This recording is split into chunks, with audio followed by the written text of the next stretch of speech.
This is traditional TV versus the connected living room. Just by the term versus, I didn't realize there was a fight going on, but we'll see if there is a fight going on. The first question I have for our panel, well, I shouldn't say before I go into questions for our panel, I'm going to let the guys introduce themselves. A number of us have been on panels before together, but I will let them tell you who they are. So, perfect. Kelly. I'm Kelly Egan. I run business development for Fanhattan. If you're not familiar with Fanhattan, we are a immersive entertainment discovery engine, currently on the iPad, and will be on other platforms shortly. Kyle. Good afternoon. My name is Kyle Okamoto. I have product responsibilities within Verizon Digital Media Services, which is a small startup with a rich uncle, building a digital media utility from content to consumer to support both content providers and digital media retailers and advertisers, simplifying the ecosystem, adding scalability and efficiencies throughout it to ultimately support new business models, new discovery of new areas of digital media, and ultimately to improve the consumer experience. Jeremy. I'm Jeremy. I'm Chief Product Officer for Digimedia. I run product and marketing there. We are a second screen experience for iOS and Android devices that let you use those devices as personalized remote controls and social TV guides to basically discover content in your living room. And I guess our vision on this whole thing is that we think the Uber living room is completely controlled by a second screen platform, and everything happening on the traditional TV itself is going to diminish over time. Jeremy's been selling the second screen platform for how many conferences now? It's a good, I like the idea. I think this is 6 and 8 weeks. I'm Mark Mangiolo. I'm a venture partner at Canaan Partners. We're a $3 billion venture capital firm.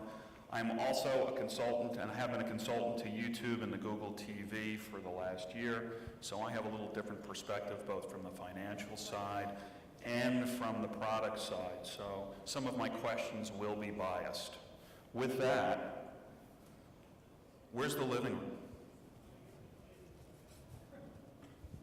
I think the living room is where consumers want to spend time watching premium, high-quality content and want to experience that on a two-way interactive basis. The living room can go with the consumer. We want to definitely support a mobile living room. If I want to set up my living room in my hotel room upstairs, instead of watching the 13 grainy channels that are coming in on my TV, then I should be able to do that.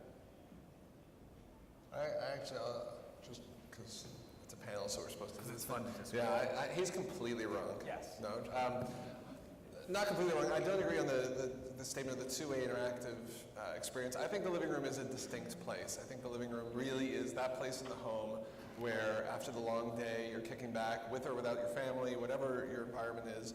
It is a distinct type of environment. When I was at Sling, we were actually very deliberate to include the words, take your living room TV with you wherever you go. And so I believe that there is a completely mobile, personal, whenever, wherever aspect to your media entertainment life. But I think that, quote, living room deserves its own special treatment. Yeah, I hate to agree, but I do on this, since we're trying to be controversial. If you look across the user demographics as far as kind of 2-foot, 5-foot, and 10-foot experience, currently there isn't much differentiating them other than screen size. And if you take that and you kind of look at that as this box of experience or the tenets of a living room experience, then I think that's a good place to start on where the living room is.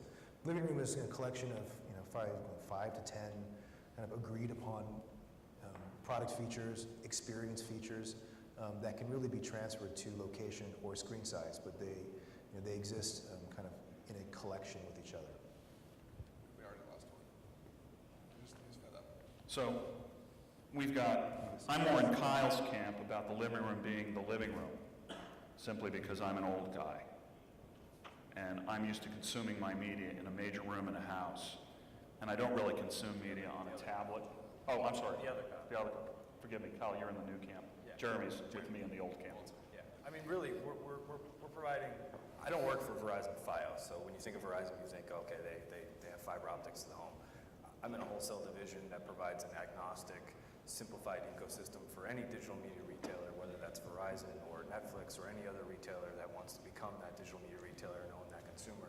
So if they want the living room to be the living room or the living room to be mobile and go with them, like Slingbox used to do, that's what we want to support, right? All with the highest quality, all with those consumer features that a consumer has become accustomed to and wants, whether they're in the home or outside of the home. So if my customer wants the living room to be the living room, then the living room is the living room. Before we go into the next question, which is going to be around trends, one of the things I want to do is ask the audience, how many folks out there have an enabled device in their home? And what I mean by enabled device is a web-capable television set, Blu-ray player, Roku box to a lesser extent because it's really a dumb device. How many folks have a Google TV type device? Does a console count? Yeah, console counts, Xbox counts. Right. Great. How many of you consume various forms of media on that device? You hope so. How many of you surf the web on a traditional television? Few. So the trends today, the latest number that just came out, 40 billion video views a month across the web, of which 18 billion are on YouTube. How do you find that stuff? Some of it's high quality, some of it's UCG. So in this newly connected living room where I've got Time Warner cable, and I've got a connection to my Netflix and HBO Go account, and I have Blip TV, and then I also have YouTube. Am I getting confused? How do I find this stuff? Well, let me add another aspect to that question. I think you need to split it by demographic as well, because when you kind of look at the bell curve of the consumer adoption from early adopters all the way to kind of laggards at the end, there are certain stratas of where that content, or the demand for that content. You can look at premium content, a la Netflix, Hulu, or like VOD coming from, like EST coming from Vudu or things like that. That premium content, demand for that spans across all of those different categories. And you can argue that YouTube spans across that category. When you're talking things like UGC, maybe professional short form, things like Blip or other stuff, that demographic really shifts, kind of towards the early adopters as we are today. So the answer to that question really is, at least in my opinion, do you use the software application to utilize that? And if you do, which screen is it on? If you take the second screen theory, you can say, well, most likely that early adopter is using a second screen to find a Blip TV clip. Or if it's a kind of more mainstream, you're looking for a Hulu or Netflix, they're kind of probably already using their connected box or TV. So the answer really is, I think, to be drilled down a little more. Like, what demographic are we talking about? At Manhattan, what we're looking at is the entire mainstream demographic of premium content, primarily videos and TV.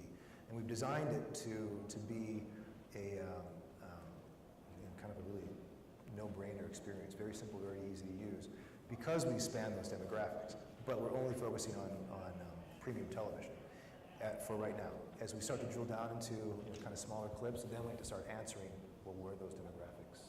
So when you see that trend shift, when you see, I coach college track and field, and when I'm walking through the locker room or walking through the frat house, nobody has a television. Everyone has their laptop, their tablet, or their phone to consume video. As that trend continues to get older and becomes more mainstream, I still come back to, how do you understand who's watching what, where, and when, and address that audience? On part of it, you answer through curation and through discovery. But what other pieces are we missing? Because it gets I'm confused, and I'm in the business of trying to make investments here. I think curation and discoverability and search are all very important, and those obviously rely on things like rich metadata and having a lot of information about that content. But you also need to tie that into the reporting and analytics from that retailer perspective to understand what's being sold, what's not being sold, and ultimately feed things like recommendation engines to expand that consumer's content mind frame rather than just showing them what's popular or what other people like them enjoy, but trying to expand their reach and ultimately foster more digital media penetration. But you have to tie it into the overall reporting analytics to understand what your storefront is doing. You're managing a window and that consumer's on the other side of that window. You need to know what to put where and how, all seamlessly. You need to really focus on the merchandising, the promotion of that, and driving your business, rather than having to worry about what formats and what codecs and what DRMs and where do I store things and how do I back it up and how do I deliver it. So remove all of that back-end complexity and really focus on promotion, planning, merchandising, curation, and ultimately expanding your consumers' content breadth. So besides potentially Comcast coming over the top and providing that platform, or YouTube providing that platform, Verizon providing that platform, you've got a number of folks who are trying to edge their way there. What technology advancements have to happen before the consumer has the ability and the publisher has the ability to really put everything into your living room the way you want it, how you want it, so you can consume media effortlessly? What are we missing? I also want to come back to the root question, but I think what we're missing are fundamentally good TV experiences. I'm halfway through writing a blog post entitled "Your TV App Makes Me Want to Vomit," and fundamentally, that's how I see the world. I use my wife as a little bit of a sample test. I put her in front of virtually every type of connected TV product that there is. And every time I'm like, here you go, there's roughly infinite content and most of it's free. What would you like? And that goes from Apple TV to Google TV to Boxy to the connected TV platforms, connected Blu-ray players, Vudu, etc.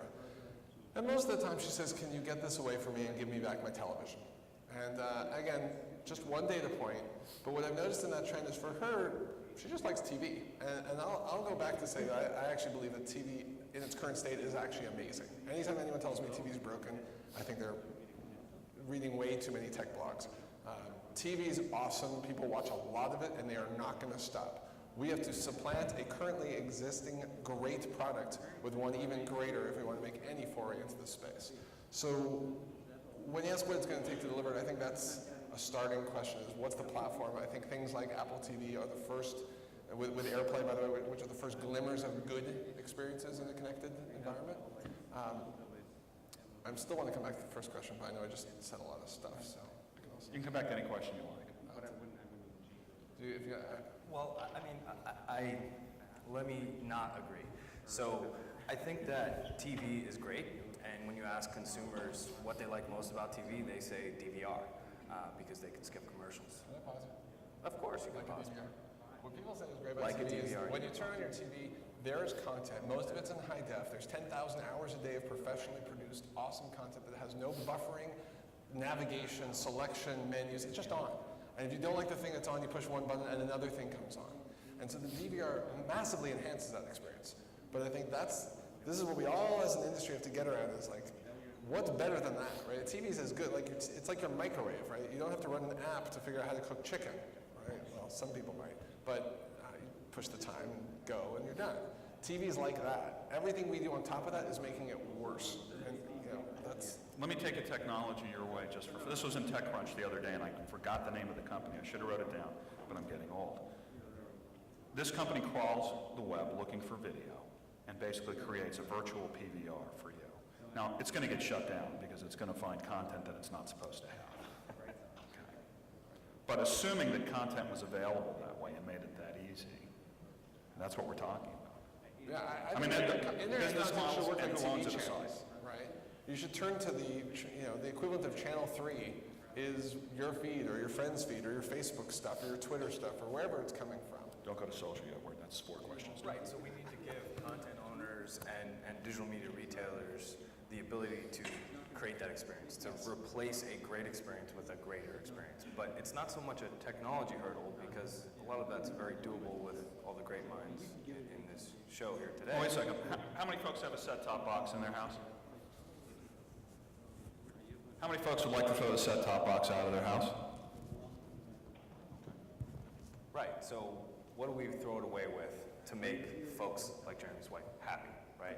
We need to provide a platform or an ecosystem to allow that new experimentation, those new business models, but ultimately with profitability, with efficiency throughout the entire digital media supply chain. So you need to know where to get your content from and what to do with that content and where to put that content and how to ultimately distribute that content and deliver that content, all with an experience that is better than TV today. So if you're getting rid of the set-top box and you're getting rid of the DVRs, then the experience that you replace with that better be better than that and easier than that and more profitable than that, or else nobody's going to want to do that. So I don't think it's a consumer demand issue or a technology issue. I think it's ultimately the entire digital media supply chain needs a lot of efficiencies to ensure profitability. True. But the consumer, no, but see, this is where the disagreement comes in. If you look at it from a consumer's perspective, and this is kind of where your question comes from, the back end is great, but the consumer, your wife, doesn't care. What she's actually reacting to is a very bad UI. And the answer, we're at a point, kind of a larger theme is, if you look across different other core related areas of technology, it is all based off design and UI, and at least the current innovation. But if you look at the last ultimate problem to solve for design is inside of someone's hearth and home, bringing all this media in, where the amount and volume of media has increased, but the access point has still only stayed the same. And it's still this 62-inch screen or 36-inch screen, whatever it is. That's the most difficult problem. And so if you look at where the innovation is happening today, it's all about the presentation layer that allows the consumer to access all of this back-end ecosystem that helps you be profitable. But really, it's UI innovation. And some of that can be addressed through things like second screen. But there is still the biggest nut to crack in the entire household is this UI. And you've got all this information, and you only have the real estate that hasn't changed in 50 years. That truly is the biggest issue. Oh, it's funny you mention that. I have the brand new Google TV in my house. How many folks saw the Google TV presentation today? Great. I've had the beta in my house for about 6 months. But I still have my Apple sitting on my lap, and I'm still surfing and using media while that's on because I can't do everything I want to do. And I'm a big fan of Google TV. It's one of the things I consult around. But I don't think it's there yet. So what are you surfing? What are you looking for? Watching the Stanford game, but I can't really split the screen in such a way where I can get the stats of the players. Okay, so you want two different media experiences. Exactly. Or are you looking at, let's say if you're watching a I film. want what I want when I want it. Ooh, that's a new phrase. That's what his wife wants. So Nielsen report, and there was another one came out with even more aggressive stats, but Nielsen last month said, I'm sure you've seen the same numbers, 40% of TV watching happens with the second screen in hand. And these are people going to IMDb, Facebook, they're chatting, they're texting, they're DMing, they're IMing, they're doing all sorts of stuff. Sometimes they're watching something completely different. Sometimes they're reading about the thing they're currently watching. Sometimes they're picking the thing they're going to watch next, and sometimes they're doing their taxes. At the end of the day, what's key is the attention model is shifting, and that's why I actually think that I don't agree that there's a problem to be solved on the 10-foot screen. I think, I believe this so much. This is why I joined this company. Is that I don't think anyone solved it. When I actually, does anyone here notice the Steve Jobs quote, "cracked it" comment? Is everybody here familiar with that? For those who aren't, in the biography, apparently Steve Jobs, in discussing television, it says he has cracked the future of the TV interface. I actually have a hunch what he's really talking about is AirPlay, and it's already done, and he's just going to make it better, because it's not about what happens on the screen. I don't think there's any magic. I've studied 10-foot UI since the 90s. TiVo pretty much brought us up to, let's call it a 9 out of 10 on 10-foot experiences of what you can do with an up, down, left, right, and nobody's taken us past that, and I think there's a lot of reasons for that, having to do with ergonomics and control factors of the space between couch and TV. So I'm not bullish at all on the future of TVs as interfaces as much as I think they're going to be wonderfully beautiful to look at connected dumb terminals. That's what I think the future of the TV is. So if they're all dumb terminals, and that's a great segue into Google TV has a platform. Apple TV is a platform, and a new Apple television is on the way. Vizio has their own platform. Samsung has the smart TV platform. That gets a little confusing from a consumer standpoint, don't you think? Because they're all a little different. Do we need a unified platform or someone, once you have truly web-enabled televisions that have the chipsets, the horsepower, to come over the top to really create a single interface that makes sense? You missed on your list LG, Panasonic. That's right. I didn't bring everybody. Everybody's got something. Yes, I figured we'd be done if I listed them all. Yeah, well, it's important because when we were doing our research on connected platforms, we found 14 prevalent connected platforms, and these are viable. In other words, they have millions and millions of people using them. When you go talk to a company like Samsung and you say, hey, how about that connected TV platform? They have hundreds of engineers working on that software.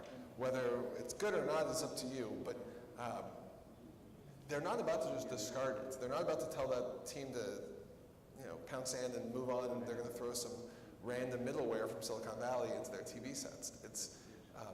It's unlike the phone world where you have a really rapid replacement cycle, a low-cost device, and consumers are always looking for the next. You have a slow replacement cycle, minuscule profits, and very, very little incentive. How do you persuade Samsung they need to be on this magic platform? Right? How do you tell them that? They're only making dollars per set. They're not going to license it. They're not going to pay money for it. You can't tell them they're going to make more money because of your middleware. Right? I think this is something that your team probably ran into, is that they're just saying, well, we've kind of got this. Even if yours is better, we're not about to drop ours. But are you riding a technology curve down now? As chipsets become less and less, and openness becomes more and more, does it then create an opportunity? It could. It could. Historically, it hasn't. I see much more opportunities for things in the get my dumb terminal to do this thing for me, whether it's a Google TV style platform, an AirPlay style. I look at it so far as only those two, Google TV and AirPlay, as kind of the two things that are interesting that are going on. And I keep coming back to I want when I want it. And I'm assuming everybody here wants to figure that out too. I like the fact that there's a long laundry list of folks trying to dominate the connected living room or the smart TV. Whoever has the best business model should win. It shouldn't be about unifying it on one common platform just to simplify things and force everybody to go with one. If Samsung or Vizio or Sony or Google or Apple have the best one and that works well with the consumers and has the great UI and the curation and discoverability and can consolidate that digital media storefront for that user and have everything that user wants, then they should win. At Verizon Digital Media Services, we don't care. We just want the consumers to get what they want. We want to be able to support that ecosystem throughout the entire digital media supply chain. Right? Whoever has that consumer, great. See, I actually think we're coming at it the wrong way. The platform is irrelevant because they're all built to be the same thing. They're all supposed to do the same thing. You got some crazy app store, you've got a couple of services, and you've got like a little gears thing for settings. It's all the same stuff. But what they're not doing is they're not looking at the real consumer problem. Like the majority of the consumer doesn't care about checking the weather on that big TV. What they want to do is watch the film. Especially like if you've got your spouse asking for one, you've got kids who just want to watch Dora. Like that is the demographic, the dynamic that's being played out, which each one of those guys do not understand. Now, I say that I'm a former Best Buy executive who sold these things, a lot of the stuff. They don't get it from that standpoint. Now, what they do get is how to make televisions. They get that very well. But the whole idea of a platform that each one gets, which one's going to win, doesn't really matter. What is needed is an overall experience that brings in what the consumer really wants, and that is the amount of video that exists, both OTT or wherever it lives, across the different services coming in, Hulu, Vudu, Netflix, all that stuff. That's the engine that is what the consumer wants to interact with, because it's the same engine that they've been interacting with for 40 years, whereas let me see what's on, okay, got it, and I press it and it's on. Now the same dynamic will happen again, let me see what's on, but now there is 100 more options that have to be pulled back on.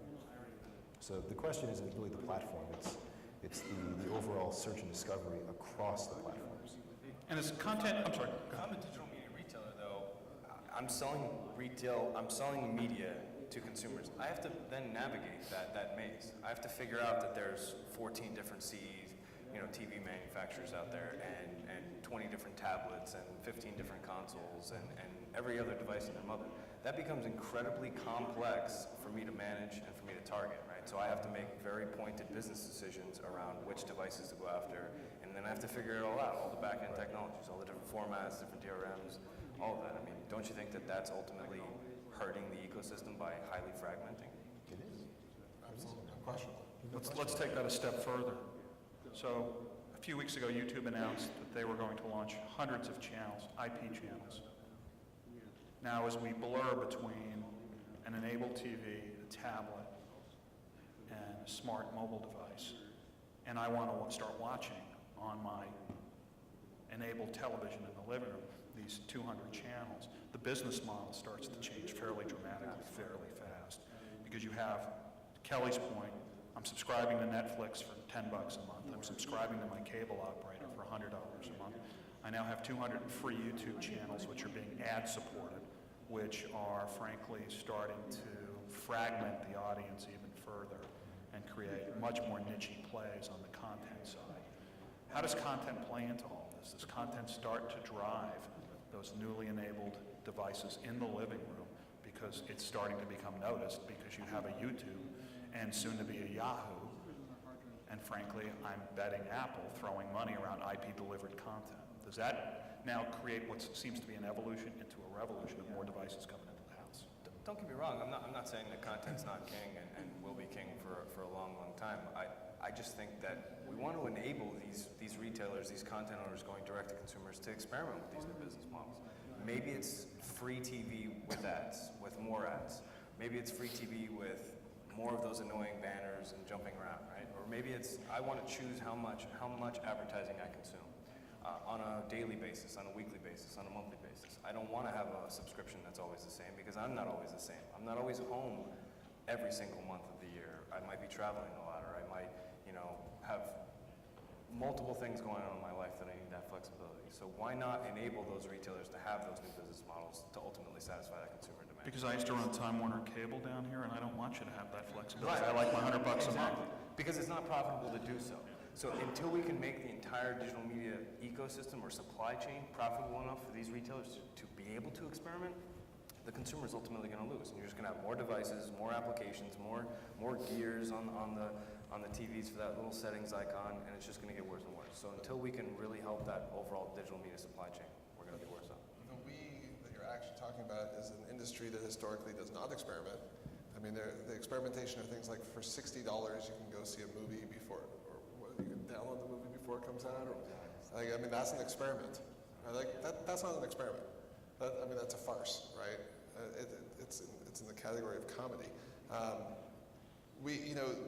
If you look at the content industry, historically, the one pattern that is true is a tendency to reject technology, in fact, to the point of litigation, until all of a sudden it's proven that there's a lot more money there than anyone ever thought there was, and they laugh all the way to the bank afterwards. So I think the question is, how do you recreate that pattern? How do we recreate what we saw with videotape to DVD to happen in a streaming world where, how many people here are familiar with, what's the music thing that just launched where everybody can, Turntable. How many people know Turntable.fm? Okay, so Turntable.fm is a place where the four of us could go into this website and we could become DJs. And then all of you could join in and we're all actually listening to the same stuff at the same time. And you guys could actually become DJs. And it's totally open and anyone can come do it. And it's pretty neat. Although I've never actually used it for myself because I don't listen to music that way. But lots of people are doing it. They've got millions of people doing it already. What's interesting is that basically this was a hacker project that two guys put together effectively over a weekend. And once they got some momentum, off they went. And the reason is because in the music industry, although it's been battered down to a new world, they have come through it with a new model that basically says, if you want to create music-enabled services, we would like you to do that. Whereas this industry is yet to go through that. We have yet to have our transformation or our intervention or whatever it is that we're going to need to say, hey, content guys, your consumers would like to consume your content. In fact, they'd probably prefer to pay you or subscribe to it in some way than find it unorthodox means. And why don't we try that? Because I think that's the experiments that we're all waiting to see happen. So I want to back up a little bit because we talked about YouTube launching 200 plus channels, throwing a few $100 million at this. Is that enough, or is that just pocket change to start? It's like one Michael Bay movie. So it's not enough. It depends. I mean, you look at college humor and some of that content, and from that perspective, it's phenomenal. And then you look at a Michael Bay movie, or I think Glee now takes like $3 million to produce an episode of Glee. Do you guys remember when Star Trek took $1 million to make an episode, and in that one you had like explosions and spaceships? And it takes them $3 million to make a show about kids dancing. The world's changed. So a few $100 million is a lot to this table, but I don't think it's a lot to this. Well, we're going to write a price curve down on the hardware and on the content at the same time. So does that create that enabled living room? It's not just about the content. It's not just about the software, the UI, right? To move toward that, post-intervention, post-transformation world where it is truly a unicast, individualized experience on a one-to-one consumer basis where they get whatever they want, anywhere they want, on any device, all the things that you just talked about, it takes a severe change in infrastructure, ultimately, right? The broadcast model, the multicast models become quickly obsolete, but you can't just cut them off and focus on the true unicast model because you have to maintain that old model. So allowing that transition to happen is not going to happen overnight. There's not going to be a daily intervention and then all of a sudden, bam, right? So enabling that transition to move away from the broadcast multicast models to a truly individualized, two-way, interactive kind of content experience with that consumer and that digital media storefront, whatever that happens to be, whether it's one of the many CE manufacturers, an over-the-top, app store, a Roku box, whatever it happens to be. Well, let's have fun with numbers for a second. The Olympics this summer. Anybody want to guess how many people will watch the Olympics this summer, the Summer Games? Audience poll? Anybody? Less than 7 billion. Less than 7 Less than billion. 7 billion, or maybe not, depending on if you count two screens. I was just going to say. The estimate's about 2 billion folks will watch. Somebody said it. So, how's that going to be delivered? You get it. How's that going to be delivered? We all know how it's going to be delivered. It's going to be delivered via cable television, satellite, or terrestrial television. Let me finish. I was going to disagree with that. Let me finish. There's a project underway for a certain platform to stream the Olympics with NBC. The current goal, because technology-wise they're incapable of doing much more than us, is 1 million streams concurrently. So how far away are we from realizing what a truly connected living room looks like? The streams are doable today. I mean, there's multiple companies. Yeah, but at what quality? At what quality and how many can you do? I don't count 256 at 1.7 million streams. It's High quality, premium. My point's very simple. If you're going to have a fully connected living room, Yeah, you need the infrastructure to support that. But I I don't think that's doable. I don't think people out there care. I mean, that's what the audio industry said when MP3s showed up. They said people don't want to listen to this crap. And how many people here have an iPod? Yeah, but we're talking about the Olympics on a 62-inch TV. Right. We're not talking about a Lady Gaga download album that crashes a cloud. But I think you have to look at, in America, we're going to see broadcast stuff, primarily, right? And it's all going to be about the kid from Idaho who lost an arm in a farming accident and now he's a champion swimmer or whatever, right? Because that's American coverage of the Olympics, which is sad. The question is, how do you get the rest of it, right? How do you follow some other country? If you want to find out about this Lithuanian track star, just watch his stuff, right? Where do you get that from? Take that one step further. I want to control the camera angle. I want to watch the matches and be able to choose which camera angles I want. you actually saw you guys actually saw the product roadmap, because that's part of it. No, Right, but that takes significant infrastructure. Kelly gets the last go before we turn it over to the audience. To answer the question, if it's doable, I mean, yes, there's a room full of people that can talk about if it's doable or not. HTTP packets, all that good stuff.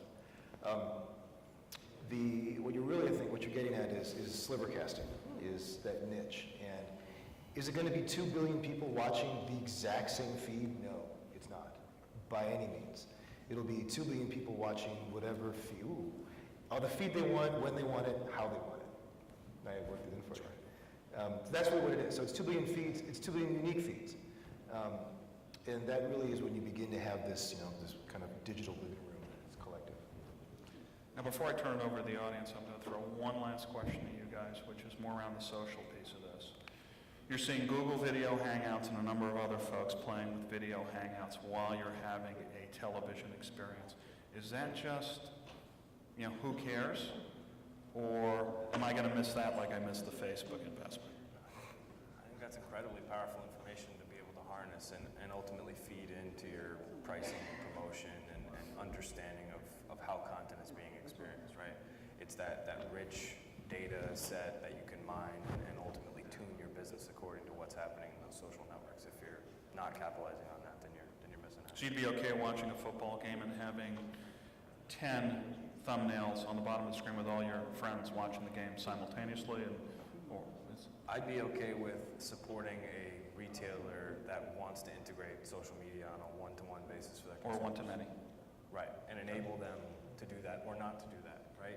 You shouldn't have one flavor fits all kind of offerings, right? I mean, at Verizon Digital Media Services, we're trying to be agnostic and open enough to support hybrid models left and right. So if they want to change the model for Joe versus Bob and they're down the street from each other, why shouldn't they be able to do that in a truly unicast environment?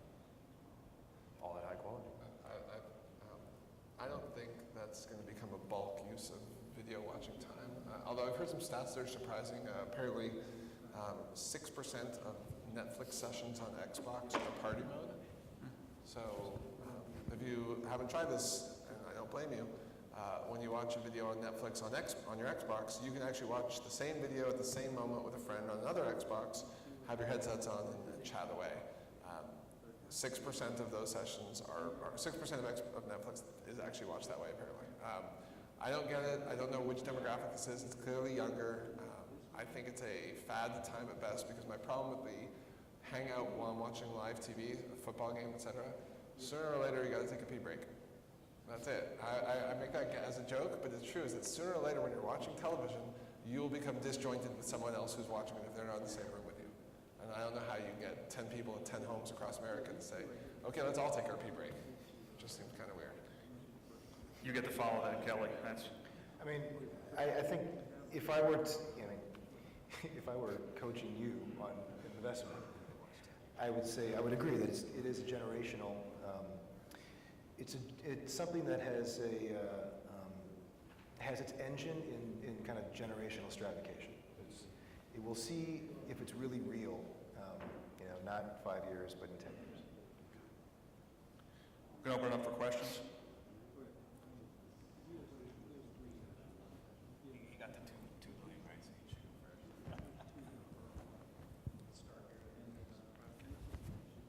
I incline to agree with you that today at schools, and my daughter is at college, and there's no TVs there, and they're watching everything they need, and they're watching a lot of new stuff because they watch BitTorrent and they watch pirated movies and so forth. If you take the television out of the equation, the monetization of content becomes extremely difficult, because people are going to download pirated content, and that could create a vicious circle where people aren't willing to produce good content unless they can advertise around it or get a pay service. I'm wondering if that is an important issue for you guys when you start talking about multiple screens, and how are you going to monetize it if you don't have advertising?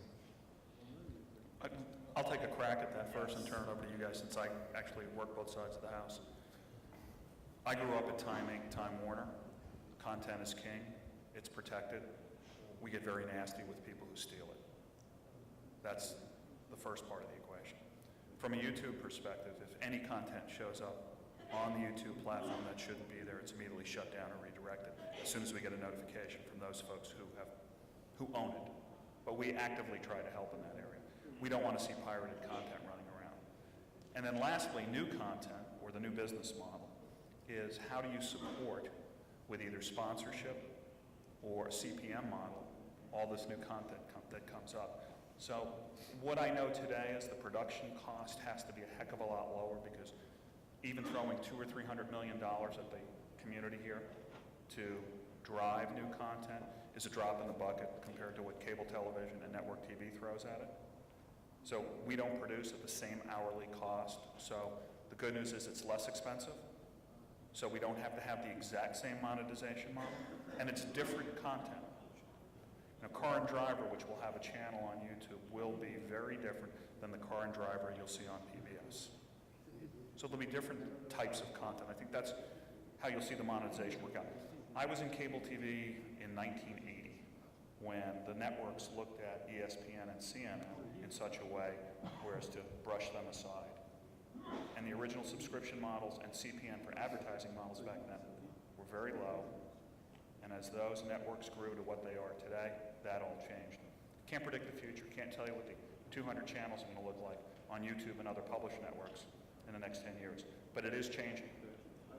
So to add on to Mark's comment, to address your question, I think things like digital fingerprinting, digital watermarks, digital rights management, DRM, and ultimately, protecting that content from content creation to consumer is incredibly important for customers like Turner and Paramount and all the big studios, right? So we get that at Verizon. Utilizing private facilities, all MPA certified, protecting that content at all times, from the time we get it to the time it's delivered, to not allow it to leak. And then when it does, if it does leak on other networks, like we've seen some major outages recently with, content, disappearing off of other networks, then you have to be able to track that, right? So all content that goes up on YouTube is fingerprinted and searched against massive databases. So we want to support that kind of model and enable all the different technologies, right? Whether it's a forensic watermark, or a digital or audio fingerprint, right? So being able to trace that content, protecting it is important, but if it does leak, you need to be able to have that traceability to ultimately go after those pirates. As much as I respect what these two both said and do, I think the thing that will actually unlock it is when these companies create more open models, create abilities to let the innovators monetize the platform for them, right? When companies can spring up left and right and create the Spotify and the Turntable, et cetera, of professional video, I think that'll be the big win. And I agree, it has to be protected, and it has to be watermarks and all that, but protection doesn't enable an industry. It actually, it does nothing for it. It's about openness and creating business models that work. In terms of business model, I mean, with UGC just blowing up the supply of inventory and driving down CPMs, and then you see Google and Apple sitting on $120 billion of cash, how much of the business model is going to be guaranteed licensing, just payouts that Apple and Google are going to make to Hollywood? And how much of it is, or even equity, here's a chunk in Spotify, or here's a chunk of equity in Turntable to get the rights. And how much of it is it going to be just pure speculative ad share? Because till now, that's largely fizzled. So are tech companies going to open up the wallets and start paying, or is that not really going to happen? Is it tech companies, or is it tech companies and venture firms? Well, I'm talking about Google and mainly like what Google's doing now. Apple's sitting on $80 billion, right? Some Hollywood guy's going to say, hey, why don't you just pay us $1 billion over 10 years and we'll give you this content. And sure, if there's upside revenue, great. Or you not see, Tim Cook agreeing to that. Does that sound like anything Apple's done in the past 10 years? Right. Apple's playbook is pretty transparent. They don't do things like that. They create businesses. Whether it's the 30% model, I can't speak to, but it doesn't take many sniff tests to say that Apple Television's coming. It'll have a business model. It'll make Apple a lot of money, and it'll create a new ecosystem, and other people will make money too. That's about it. I don't need to predict that it's voice controlled or not to know the rest of it.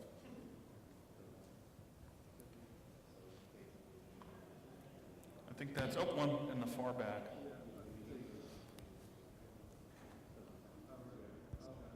So actually each one of you have touched on this idea that the TV is a limited platform and how we do the presentation isn't really going to matter that much.